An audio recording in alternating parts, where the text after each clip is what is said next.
वफा को खुदा जाना, और की मोहम्मद से वफा तूने तो हम तेरे हैं, की मोहम्मद से वफा तूने तो हम तेरे हैं, ये जहां चीज है क्या लौहो कलम तेरे।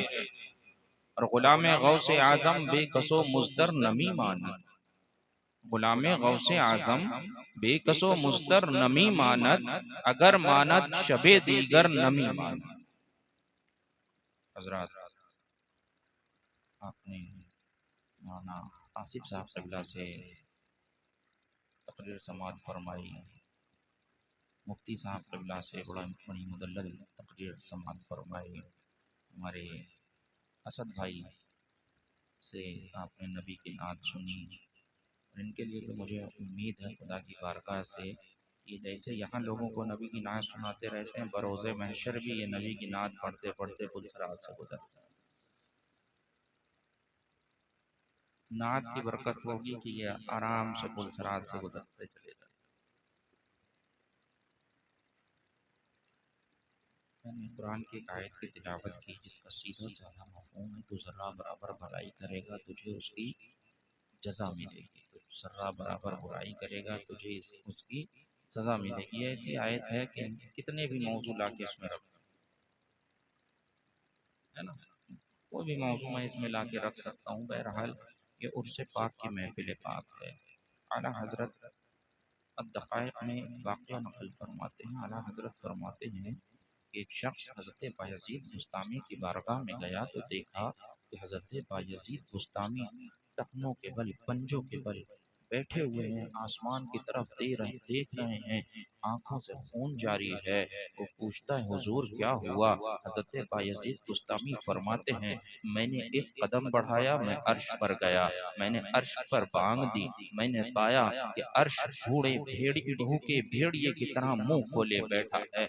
मैंने वहां आवाज दी, मैंने वहां पूछा, मैंने आवाज दी कि वहां मैंने जब आवाज दी तो अर्श ने मुझसे कहा कि मुझे इशारा दिया जाता है अर्रहमान अलल अर्श इस्तवा, रहमान अपनी शान शान अर्श पे इस्तवा फरमाता है। फिर वो अर्श कहता है कि मैंने पूछा कि ऐ परवरदिगार आलम मैं तुझे कहाँ ढूंढूं, तो रब इरशाद फरमाता है ऐ अर्श मुझे बायज़ीद के दिल में ढूंढ, ऐ अर्श मुझे बायज़ीद के दिल में ढूंढ। तो ये जो अल्लाह वाले होते हैं ना, इनके दिलों में खुदा बसा, इनके दिलों में खुदा बसा करता है। अभी बूढ़े बाबा अलैहि रहमा का उर्स है, अगर हम खुदा तक पहुंचना चाहते हैं तो हमें किसी अल्लाह वाले के करीब होना पड़ेगा। हम अगर खुदा तक पहुंचना चाहें उसके लिए हमें किसी अल्लाह वाले के करीब होना पड़ेगा। इसीलिए तो हमारे इमाम ने कहा ऐ इश्क तेरे सत्ते जलने से छुटे सस्ते, जो आग बुझा देगी वो आग लगाएगी। ये दस्तारबंदी का प्रोग्राम था। कुरान पाक में अल्लाह इरशाद फरमाता है वक़ुर रब्बि ज़िदनी इल्मा, ऐ महबूब आप मुझसे इल्म की ज़्यादती तलब कीजिए, इल्म की ज़्यादती तलब कीजिए। परवरदिगार अपने महबूब से इरशाद फरमा रहा है, अल्लाह ने अपने महबूब से किसी चीज़ की ज़्यादती तलब करने का हुक्म नहीं फरमाया। अगर हुक्म फरमाया है तो सिर्फ इल्म की ज़्यादती तलब करने का हुक्म फरमाया, किसी भी चीज़ की तलब का हुक्म नहीं फरमाया। अगर फरमाया तो इल्म की ज़्यादती तलब करने का हुक्म फरमाया, है ना। आप जानते हैं मेरे मुस्तफ़ा के इरशाद फरमाते हैं, मेरे मुस्तफ़ा इरशाद फरमाते हैं तलबुल इल्म, मेरे मुस्तफ़ा इरशाद फरमाते हैं अल इल्मु हयातुल इस्लाम व इमादुद्दीन, इल्म इस्लाम की हयात है और दीन का सुतून है ना। इल्म इस्लाम की हयात है, दीन का सुतून है। आज हमने इल्म से बहुत दूरी बना, आज हम इल्म से खाली हो चुके हैं। आज हमने सोचा कि बस पैसा ही तो कमाना है, इल्म हासिल करके क्या होगा, सिर्फ पैसा ही तो कमाना है। तो अगर इल्म को पैसा कमाने के लिए हासिल करते हो तो कोई फ़ायदा नहीं, क्योंकि मेरे मुस्तफ़ा खुद इरशाद फरमाते हैं मन तलबल इल्म तकफ़्फ़लल्लाहु लहू बिरिज़्क़ि, जो इल्म को हासिल करता है खुदाए ताला उसके रिज़्क़ अपने ज़िम्मे करम पे ले लिया करता है। जो इल्म को हासिल करता है खुदा तो खुद उसका रिज्क अपने जिम्मे करम पे ले लिया करता है। फिर हम क्यों सोचें कि नहीं हम इल्म को हासिल कर रहे हैं वो पैसा कमाने के लिए, है ना, बल्कि हमको इल्म हासिल करना चाहिए। जैसा कि अल्लाह के नबी ने इरशाद फरमाया, अल इल्म हयातुल इस्लाम, इस्लाम को मजबूत बनाने के लिए इल्म हासिल करना। हर चीज दुनिया में कोई भी आदमी कोई काम करता है तो उसके कुछ ना कुछ मकसद हुआ करते हैं, कोई ना कोई वजह हुआ करती है, उस काम के पीछे कोई ना कोई रीजन हुआ करता है ना। हम इल्म को हासिल करते हैं, रीजन होता है कि इल्म हासिल कर लेंगे पैसे कमाएंगे। तो हम इस रीजन को क्यों रखें, हम ये क्यों ना रीजन रखें कि मेरे मुस्तफ़ा ने इरशाद फरमाया है, मेरे मुस्तफ़ा ने इरशाद फरमाया है इसलिए हम इल्म को हासिल कर रहे हैं। हम ये रीजन क्यों ना रखें कि इल्म को हासिल करेंगे हमारा दीन मजबूत होगा, दीन का हम इल्म को हासिल करेंगे दीन का सुतून बनेंगे। हम ये रीजन क्यों ना रखें? हाँ, हम दुनिया भर के रीजन रखते हैं कि पैसा कमाएंगे, शादी हो जाएगी, ये हो जाएगा, वो हो जाएगा। हम इसको क्यों नहीं अपना रीजन बनाते हैं कि मेरे मुस्तफा ने इरशाद फरमाया कि इल्म को हासिल करो, हर मर्द और औरत पर इल्म का हासिल करना फर्ज है। इसको क्यों नहीं रीजन बनाते हैं कि मेरे मुस्तफा का इरशाद है?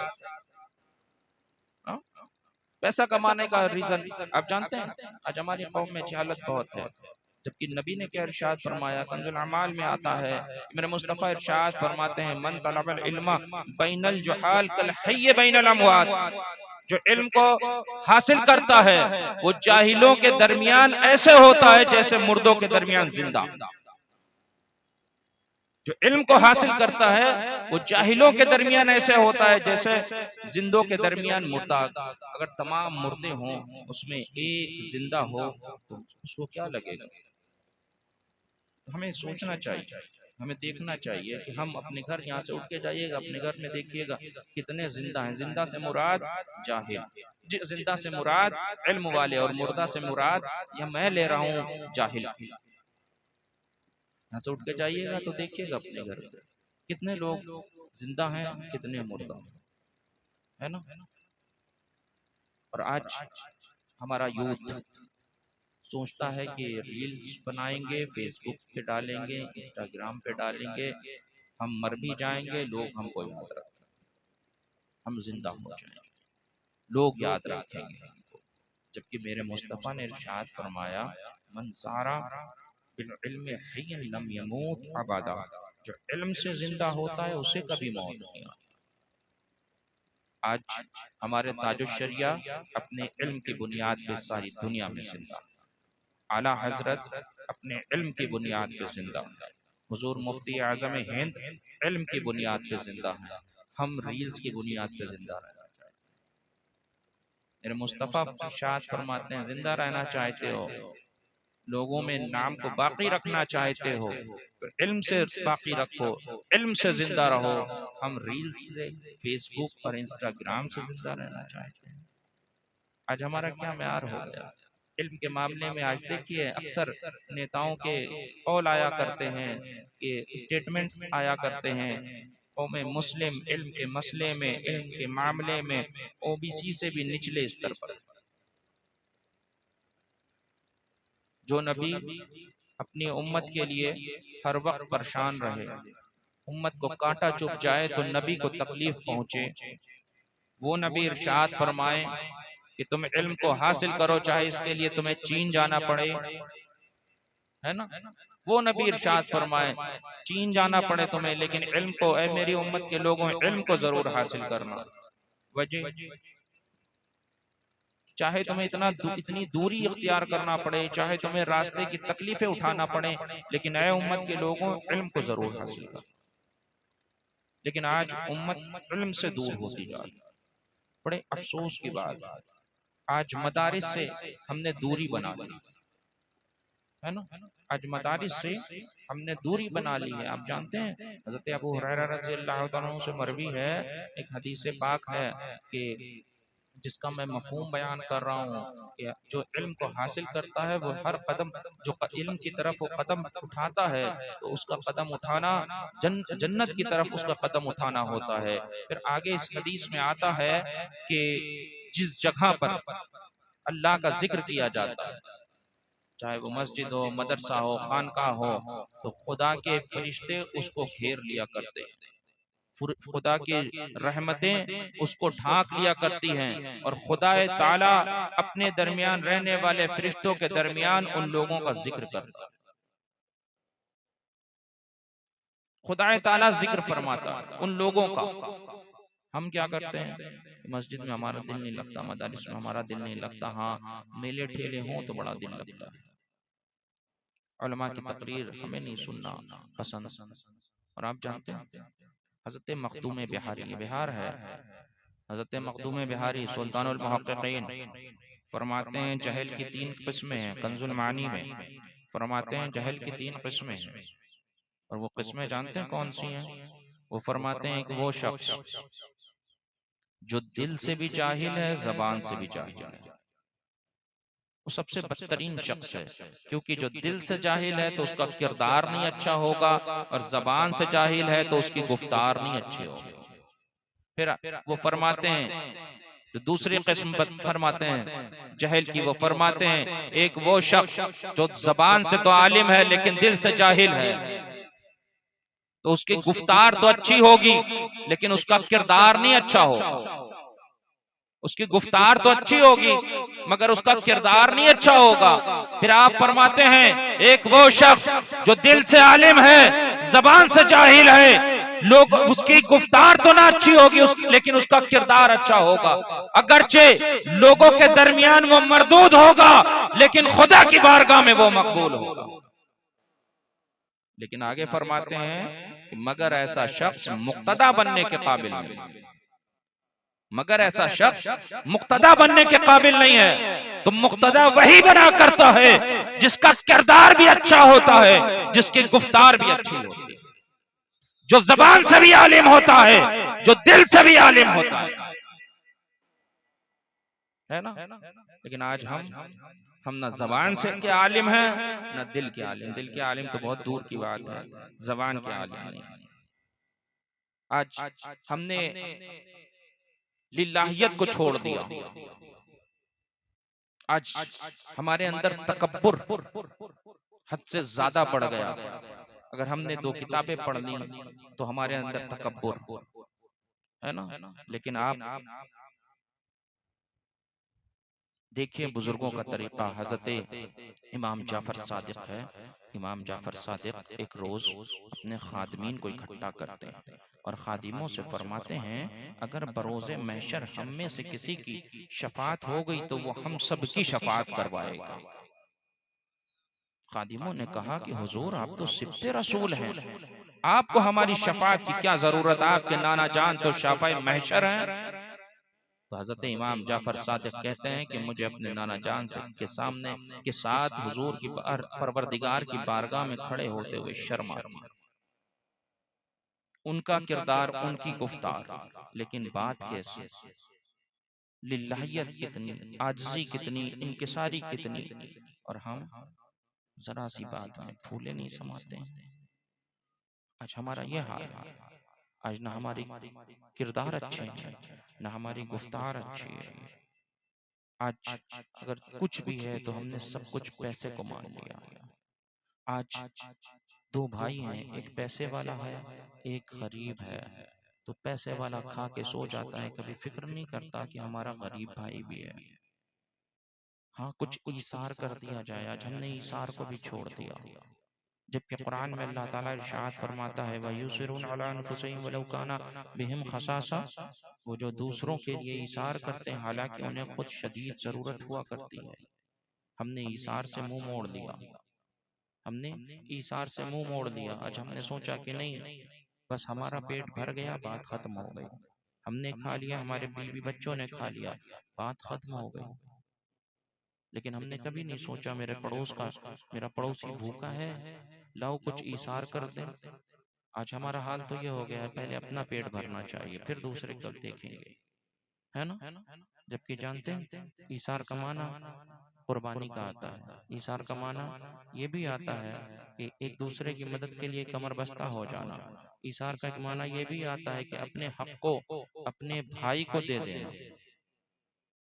लेकिन आज हम अपने हक की बात आती है, हम लाख करोड़पति हैं, लेकिन बाप एक भाई हमारा गरीब है। जब बाप की जायदाद की तकसीम की बात आती है तो हम करोड़पति हैं, ठीक है, लेकिन आ जाते हैं बंटवारा करने और कहते हैं इसमें हमारा हक है, हमारा हक है, हमारी विरासत है, हमारा वर्षा है, हम अपने हक को क्यों छोड़ दें, है ना।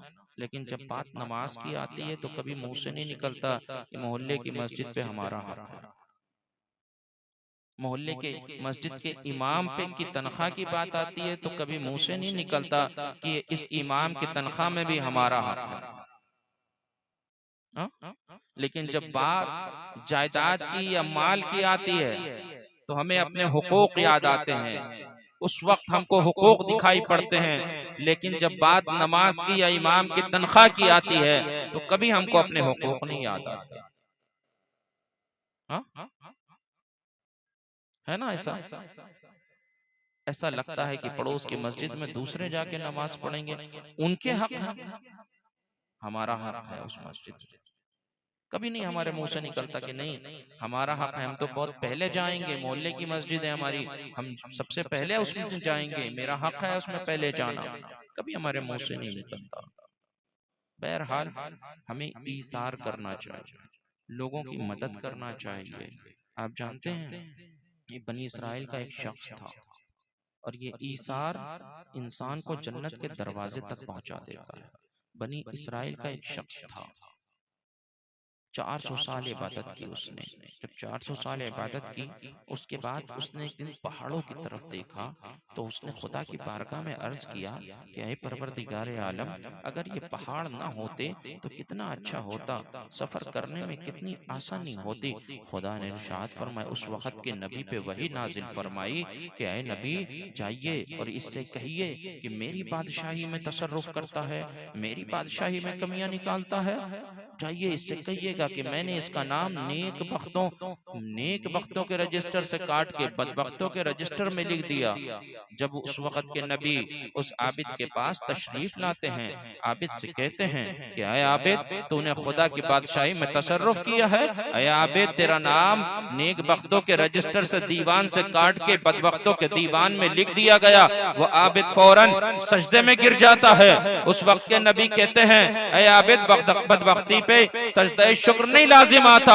वो आबिद कहता है, मैं बदबख्ती पे सजदे शुक्र नहीं अदा कर रहा, बल्कि इस बात पे शुक्र अदा कर रहा हूँ कि खुदा के यहाँ किसी दीवान में तो मेरा नाम मौजूद है,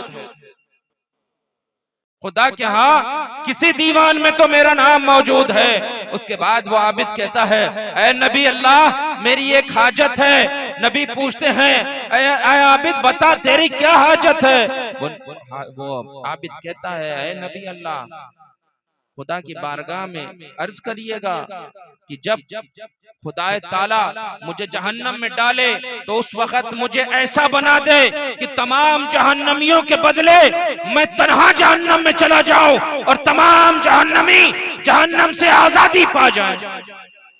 इतना उसने इतना कहा कि फौरन वही नाजिल हुई और नबी से इरशाद फरमाया गया, है नबी, इस आबिद से कह दीजिए कि तेरी बेइज्जती मकसूद ना थी, बल्कि तेरे मकाम और मर्तबे को दुनिया के सामने जाहिर करना मकसूद था, और तू बरोज़े महशर जिसकी शफाअत करेगा उसकी बख्शिश की जाएगी।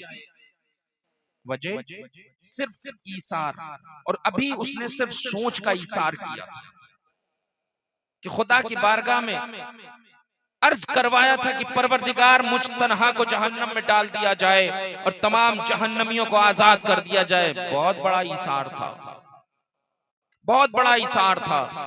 आप जानते हैं आज हमारे जो हालात हैं कि भाई भाई को नहीं पूछ रहा, जरा सी बात हो गई, अगर मेड़ की जरा सी मेड़ कट गई तो झगड़े पड़ जाते हैं, लाठियां चल जाती हैं, वगैरह वगैरह। आज हमारे हालात किस तरीके के हैं। लेकिन जानते हैं एक जंग में, एक उहद या बद्र के मौके पर एक सहाबी जख्मी होते हैं, जमीन पे तशरीफ लाते हैं। एक सहाबिया पानी का एक प्याला लेकर जा रही होती हैं। साहबी साहबिया की तरफ देखते हैं, साहबी कहते हैं, साहबिया मैं बहुत प्यासा हूँ, मैं शदीद प्यासा हूँ, मुझे पानी पिलाओ। साहबिया साहबी के करीब जाने लगती हैं, इतने में एक दूसरे साहबी आवाज देते हैं, ऐ साहबिया मैं ज्यादा प्यासा हूँ, मुझे पहले पानी पिलाओ। जख्मी साहबी कहते हैं, ऐ साहबिया मुझसे पहले मेरे भाई को पानी पिलाओ।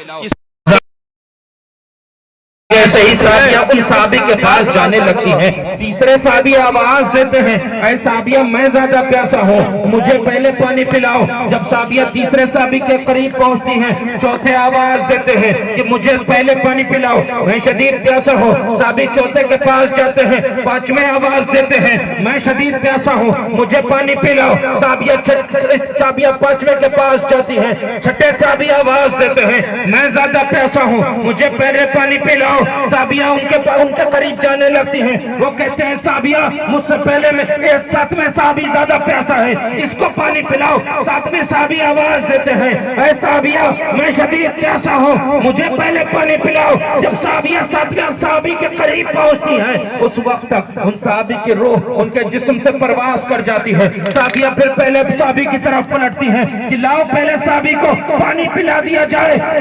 जब साहबिया पहले साहबी के करीब जाती है तो देखती है कि वो भी दुनिया से रुखसत हो चुके। साहबिया दूसरे के पास जाती है, मालूम पड़ता है वो भी दुनिया से रुखसत हो गए। इसी तरीके से साहबिया फिर से सातों साहबी के करीब जाती है कि कोई तो साहबी है जो पानी पी ले, लेकिन वो सातों साहबी दुनिया से रुखसत हो जाते हैं और पानी को अपने भाइयों के ऊपर ईसार करते हैं, क्योंकि कुरान ने कहा वही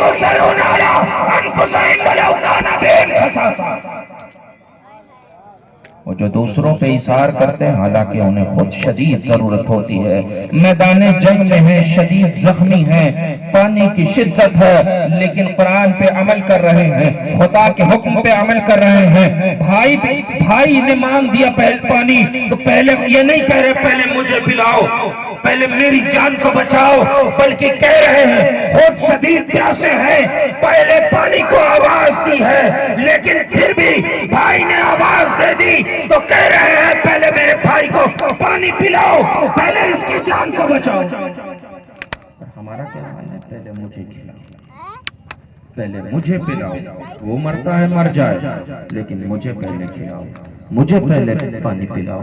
हमारा ये हाल है कि सबसे पहले मुझे चाहिए। कोई भूखा है तो भूखा रहे, कोई मरता है मरता रहे। आप जानते हैं ईसार को अगर आपको देखना है तो उस वाक़ये को से ईसार को देखिए जब अल्लाह के नबी सैयद आलम सल्लल्लाहु तआला अलैहि वसल्लम ने हज़रत सिद्दीक़ अकबर के साथ मक्के मुअज़्ज़मा से मदीने मुनव्वरा की जानिब हिजरत फरमाई और उस रात मौलाए कायनात को बुलाया और कहा, ऐ अली तुम मेरे बिस्तर पे लेट जाओ, ऐ अली तुम मेरे बिस्तर पे लेट जाओ। उस रात वो बिस्तर कोई आम बिस्तर नहीं था, बल्कि बिस्तर मौत था। वो आम बिस्तर नहीं था, बल्कि बिस्तर मौत बना हुआ था। अल्लाह के हबीब सैयदना सिद्दीक़ अकबर के साथ हिजरत फरमा गए। अली उस बिस्तर पे लेट गए। उसी रात खुदा ने हज़रत जिब्राइल और हज़रत मीकाईल से इरशाद फरमाया, ऐ जिब्राइल ऐ मीकाईल हमने तुम्हें तवील उम्र अता फरमाई। अब इसके बाद इरशाद फरमाया, ऐ जिब्राइल ऐ मीकाईल हम तुम दोनों के दरमियान भाईचारे को कायम करते हैं। उसके बाद रब ने हज़रत जिब्राइल और हज़रत मीकाईल से इरशाद फरमाया था, ऐ जिब्राइल ऐ मीकाईल अब ये बताओ तुम दोनों में से कौन एक दूसरे पे अपनी जिंदगी को ईसार करना चाहेगा। दोनों फरिश्तों ने खुदा की बारगाह से जिंदगी को मांगा था। उसके बाद मेरे परवरदिगार ने इरशाद फरमाया था, ऐ जिब्राइल ऐ मीकाईल मैंने मोहम्मद अरबी सल्लल्लाहु तआला अलैहि वसल्लम और अली के दरमियान भाईचारे को कायम किया। आज अली अपने भाई मुस्तफा जाने रहमत पे अपनी जिंदगी को ईसार कर रहे हैं। आज अली अपने भाई मुस्तफा जाने रहमत पे अपनी जिंदगी को निछावर कर रहे हैं। आज की रात अली बिस्तरे मौत पे लेटे हुए हैं। उसके बाद मेरे रब ने इरशाद फरमाया था, ऐ जिब्राइल ऐ मीकाईल जाओ और जमीन पर जाकर अली की हिफाजत करो। जिब्राइल और मीकाईल जमीन पर आते हैं। एक फरिश्ता मौलाए कायनात के सराहने खड़ा होता है, एक फरिश्ता मौलाए कायनात के पैंती खड़ा होता है। हजरत जिब्राइल फरमाते हैं, बख बख या इब्ने अबी तालिब मन मिसलुका या इब्ने अबी तालिब इन्नल्लाह युबाही अला मलाइकातिही। बहुत उम्दा बहुत उम्दा है इब्ने अबू तालिब, तुम्हारे मिसल कौन हो सकता है। खुदाए ताला फरिश्तों के दरमियान तुम पे फख्र फरमाता है। खुदाए ताला फरिश्तों के दरमियान ऐ अली तुम पे फख्र फरमाता है वजह ईसार, कितना बड़ा ईसार अली ने किया था। हम क्या कर रहे हैं, हम क्या कर रहे हैं? अली ने तो इतना बड़ा इशार किया था अपने आका के लिए, अपनी जान को निछावर किया था अपने आका के लिए, अपनी जान को निसार करने के लिए अली बिस्तर मौत पे लेटे थे। लेकिन अफसोस आज हमारे नबी के नामोस पे हमले होते हैं, हम घर में पड़े सोते रहते हैं।